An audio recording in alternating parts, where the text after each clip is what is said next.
পৃথিবীর সবথেকে শক্তিশালী সংস্থা CIA, আমি ইংরেজি সিনেমা থেকে যা শিখেছি, এবং FBI সব জানে, সুতরাং ওরাই নিশ্চয়ই সিকিউর করতে পেরেছেন।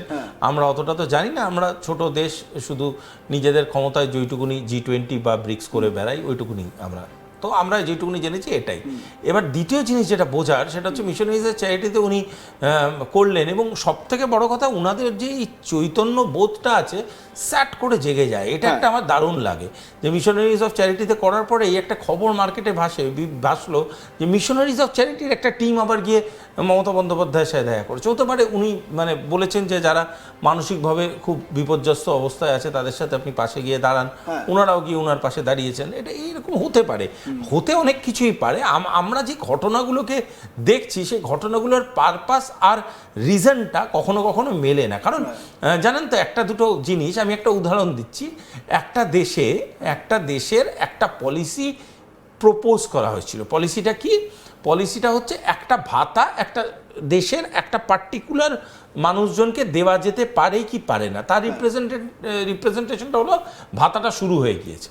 সেটা নিয়ে হঠাৎ করে একটা জেনারেশন খেপে গেল, একটা জেনারেশন খেপে গিয়ে গোটা দেশটাকে অ্যাটাক করে ফেললো, গোটা দেশটাকে তছনছ করতে ফেললো, প্রধানমন্ত্রী ডিথ্রোন হয়ে গেল, থেকে ঘুরে বেরিয়ে যেতে হলো। তারপরে দেখা গেল কক্সবাজারে, বাংলাদেশের কথা বলছেন, তারপর দেখা গেল হঠাৎ করে কক্সবাজারের ভিতরে আমেরিকান সেনা। এই যে জিনিসগুলো ঘটে না, এই জিনিসগুলো আমাদের মতো ওই বলে না, ওই সিঁদুরে মেঘ দেখলে ভয় পায়, ওই একটা সিঁদুরে মেঘ দেখলে ভয় পাই আর কি, আর কিছুই নয়। মানে এটা পুরো ওয়েল স্ক্রিপ্টেড, আপনি যেরকম ভাবে বিশ্লেষণটা ছাড়া ইন্টেলিজেন্স কোনোদিন কাজ করে না। আর এটা বোঝানোর কোনো দরকার নেই যে দেশের রক্তে চাণক্য বয়, আর যে দেশের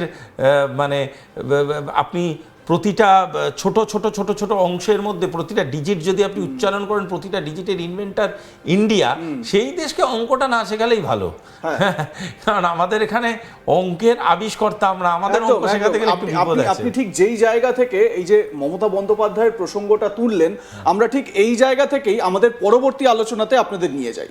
এবারে আমরা আলোচনা শুরু করার আগে সুভাষিস বাবু, আমরা একটু, আপনি যেহেতু এই মমতা বন্দ্যোপাধ্যায়ের সঙ্গে যে সাক্ষাৎ চ্যারিটিজ অফ মিশনারিজ অফ চ্যারিটিজের যারা নানরা রয়েছেন তাদের যে সাক্ষাৎ, সেই প্রসঙ্গটা তুললেন, তার আগে একটু মমতা বন্দ্যোপাধ্যায়ের একটা বক্তব্য একটু শোনাই, যেটা নিয়ে আমরা যে এই ডটগুলো কানেক্ট করার চেষ্টা করছি, একবার সেই বক্তব্যটা শোনাই। মমতা বন্দ্যোপাধ্যায় ঠিক কি বলেছেন একবার শুনে নিই, তাহলে আমাদের আলোচনা করতে সুবিধা হবে। अगर जरूरत पड़े तो आपको मुखोश छीनने के लिए wherever we have to go, we are ready to go. Please see that we are not going to bow down our head. अगर जरूरत पड़े तो आपको मुखोश छीनने के लिए wherever we have to go, we are ready to go. Please see that we are not going to bow down our head. Subhashis বাবু, মমতা বন্দ্যোপাধ্যায় এতদিন ধরে কোনো কথা বলছিলেন না। কালীঘাটে তিনি মিটিং করছিলেন, কখনো জয়ী বিধায়কদের নিয়ে, কখনো কাউন্সিলরদের নিয়ে, নানান রকম তিনি তার যে দলের স্ট্র্যাটেজি সেগুলো করছিলেন। গতকাল তিনি আসলেন, সাংবাদিক বৈঠক করলেন, এবং এই যে সময়টার কথা আমি বলছি, যেই সময় মার্কো রুবিও কলকাতায়, তার 24 ঘন্টার মধ্যে মমতা বন্দ্যোপাধ্যায় বলছেন আপনাদের মুখোশ খোলার জন্য যেখানে আমাদের যেতে হয় আমরা সেখানে যাব। আমার এইখান থেকে একটা প্রশ্ন, আমরা আপনার সঙ্গে আমি এর আগেও একটা শো করেছি যে কলকাতাকে কেন্দ্র করে কোথাও কি এই যে ডিপ স্টেট, যে কোনো দেশেরই হোক, আমরা কোনো দেশের নাম করিনি, যে কোনো দেশেরই ডিপ স্টেট যেরকমভাবে ইন্টারেস্ট নিয়েছিল তার একটা মোটামুটি আন্দাজ আমরা করতে পারছি। আর তার সঙ্গে মমতা বন্দ্যোপাধ্যায় যে এই বক্তব্যটা রাখলেন যে যেখানে যেতে হয় আমরা যাব, সেটা কি তিনি নির্দিষ্ট করে ইউএসএর কাছে যাওয়ার কথাই কি উল্লেখ করতে চাইলেন? স্পেসিফিকভাবে যদি আমরা একটু এটা খোঁজ নিই। এটা বলার মতো এনাফ ডেটা নেই যে উনি ইউএসএ যাবেন নাকি কিউবা যাবেন নাকি সিঙ্গাপুরে গিয়ে ইউএসএ লোকের সাথে মিটিং করবেন, সেটা বলার জায়গায় আমরা কেউই নেই। কিন্তু একটা কথা বলা যেতে পারে, হঠাৎ করে উনি ইংরেজিতে কেন এই প্রেস কনফারেন্সটা করলেন আমি জানি না। কারণ AI দিয়ে এখন বাংলা প্রেস কনফারেন্সও ইংরেজিতে ট্রান্সলেট করলে বিদেশের লোকরা বুঝতে পারে এবং শুনতে পারে। সাধারণত ডাইরেক্টলি করার দরকার পড়ে না, এটা খুব ভুল স্ট্র্যাটেজি বলে আমার ধারণা। এটা ডাইরেক্টলি ইংরেজিতে করলে করার কোনো প্রয়োজনীয়তা ছিল না। It's a very predictable step. দ্বিতীয় কথা হচ্ছে, একটা কথা বলাটাই বাহুল্য, যে সেটা হলো যে কোথাও গিয়ে আমার মনে হয় যে ইন্ডিয়ান গভর্নমেন্ট, ইন্ডিয়ান এজেন্সিজ, ইন্ডিয়ার থিঙ্ক ট্যাঙ্ক বা স্ট্র্যাটেজিসদের একটু মানে একটু খাটো চোখে দেখেন বিশেষ কিছু দেশের লোকজন। তারা হয়তো মনে করেন যে আমরা খুব যেহেতু খুব সিম্পল লাইফ লিড করি আমাদের দেশের বড় বড় পদাধিকারীরা, তার জন্য ওনারা হয়তো কোনোভাবে মনে করেন যে খুব ইজিলি তারা ম্যানিপুলেটেবল, খুব ইজিলি হয়তো অ্যাক্সেসেবল, ম্যানিপুলেটেবল। এবং সব থেকে হাস্যকর কথা হচ্ছে যে ওরা বুঝতে অনেক সময় লেগে যাবে, এইটা ভাবেন। অ্যাকচুয়ালি কি জানেন তো, আমাদের দেশে একটা অর্থসামাজিক ব্যবস্থাটা বোঝাটা খুব প্রয়োজনীয়। আমরা হচ্ছে সেই দেশ যারা একটা জল নেওয়ার লাইনে 3 ঘন্টা ধরে দাঁড়িয়ে এই স্ট্র্যাটেজি করি যে আমার বালতিটাকে যদি কোনোভাবে এগিয়ে নিতে পারি, আমার বালতিটা আমি আগে ভরে নেব কীভাবে। এইভাবে ভাবতে ভাবতে আমরা বড় হই।